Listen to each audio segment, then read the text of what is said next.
Just got back from a hike and happened to pick up my copy of The Artist's Way by Julia Cameron. There's a great story behind how I got my copy of it, which I'll tell a little bit later. But I opened to week 5 of her program, which is called Recovering a Sense of Possibility, and how we get beyond the mental traps that we've set for ourselves and the rationalizations that we've created for staying stuck and not doing what we truly desire, that comes from our creativity and comes from source. And she talks about a concept called the virtue trap. And I want to read bits of it because I think it's actually so pertinent to what I'm talking about in the self-care course. What I am trying to bring into the conversation about creativity for healers, doctors, caring professionals, and just the overall idea of selfishness and our hang up about that in this society and others. So the virtue trap starts off by saying an artist must have downtime, time to do nothing.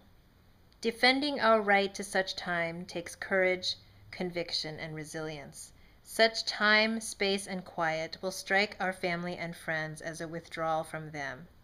It is. For an artist, withdrawal is necessary. Without it, the artist in us feels vexed, angry, and out of sorts. If such deprivation continues, our artist becomes sullen, depressed, hostile. We eventually become like cornered animals, snarling at our family and friends to leave us alone and stop making unreasonable demands. We are the ones making unreasonable demands. We expect our artist to be able to function without giving it what it needs to do so. An artist requires the upkeep of creative solitude. An artist requires the healing of time alone. Without this period of recharging, our artist becomes depleted.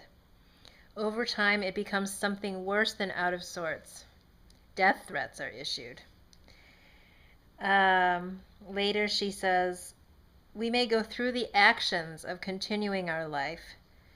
What's the use replaces our feelings of joy and satisfaction. We may even continue to produce creatively, but we are leaching blood from ourselves, vampirizing our souls. In short, we are on the treadmill of virtuous production and we are caught. We are caught in the virtue trap.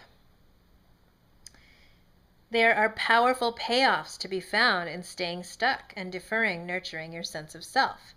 For many creatives, the belief that they must be nice and worry about what will happen with their friends, family, or mate if they dare to do what they really want to constitutes a powerful reason for non-action. Many recovering creatives sabotage themselves most frequently by making nice. There is a tremendous cost to such ersatz virtue. Many of us have made a virtue out of deprivation. We have embraced a long-suffering artistic anorexia as a martyr's cross. We have used it to feed a false sense of spirituality grounded in being good, meaning superior. And this so plays into my Bad Asian Daughter blog as well, because this idea that there is a good that represents better than the rest is an illusion, and it's an excuse and a crutch to keep you trapped. And I love this question that I'm going to read again, which is, there are powerful payoffs to be found in staying stuck and deferring nurturing your sense of self. And the belief that you need to be nice and worry about other people is a powerful reason not to ever act. And it's a powerful rationalization that's very socially acceptable, because everyone will pat you on the back and say, what a good wife, husband, mother, father, brother, sister you're being, when in fact you are killing off the part of yourself each time you do that. She has another great 2 paragraphs that I'll read. We strive This spiritual superiority is really only one more form of denial. For an artist, virtue can be deadly. The urge toward respectability and maturity can be stultifying, even fatal. We strive to be good, to be nice, to be helpful, to be unselfish. We want to be generous, of service, of the world, but what we really want is to be left alone. When we can't get others to leave us alone, we eventually abandon ourselves. To others, we may look like we're there, we may act like we're there, but our true self has gone to ground. What's left is a shell of our whole self. It stays because it is caught. It goes through its routine. It earns its applause, but all the hoopla falls on deaf ears. We're dead to it. Our artist is not merely out of sorts. Our artist has checked out. Our life is now an out-of-body experience. We're gone. A clinician might call it dissociating or burnout. She calls it leaving the scene of the crime. And how powerful is this notion that we must be good, whatever that means? And that's an arbitrary term that's created societally and is very different across cultures. But always the boundary of morality and virtue is just it's an arbitrary boundary that's set.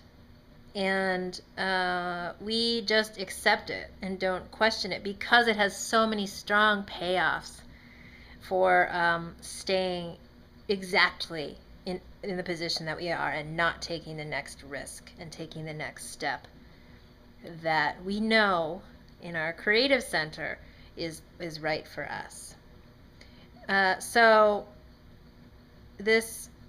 I want to invite a conversation around the virtue trap going beyond the artist, and I think that she's speaking universally to the creative part of all human beings, that we all have an artist within us that we tap into or not at our own peril. And so to think about nurturing that part and what are the payoffs for staying stuck, for holding on to the definition of virtue as a trap, and how that keeps you boxed in. And that's such an interesting set of questions to ask. So I leave you with that. Have a great day.